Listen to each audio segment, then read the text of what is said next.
లేకపోతే ఆవు ఉపయోగం లేదనుకుంటున్నారు. పాలు ఇవ్వందే గొప్పది. జై గోమాత. పాలు ఇచ్చేదాని పాలు అనేది చాలా చిన్న వస్తువు. ఆవు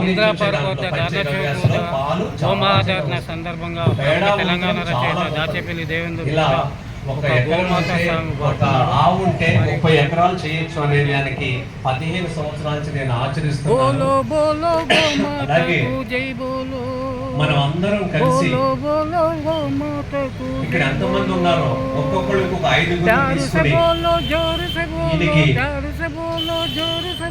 ఇక్కడ ఉన్న మహనీయులందరూ కూడా ఒక తేదీని ఫిక్స్ చేయండి. మనం తెలంగాణ గడ్డ మీద గోగర్జన చేద్దాము, ఇందిరా పార్కు వద్ద మాదరణ చేద్దాము. తెలంగాణలో ప్రతి జిల్లాలో 5 ఎకరాల ఇందిరా పార్కు వద్ద టెంపుల్ పేరు మీద ఇవ్వమని మనం అడుగుతాం. గోరక్షణ చట్టాలను అమలు చేయమండి, గుర్తించమండి. గోరక్షణ చట్టాలను అమలు చేయమండి, గోరక్షణ చట్టాలను అమలు అలాగే నంది గోశాలనే కొన్ని పెట్టాలి. నంది లేకపోతే మీరందరూ ఒక్కొక్కసారి కలిసి ఒక్క రోజు టైం తీద్దాం.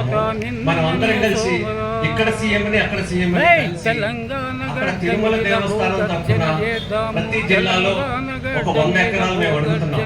ప్రతి జిల్లాలో ఇక్కడ కూడా భూమి అడిగిందా, గజము భూమి అడిగిందా, పాత బస్తిని గోగ్రాసం అడిగిందా, కొత్త బస్తిని కొలువు అడిగిందా, పాత బస్తిని గజం భూమి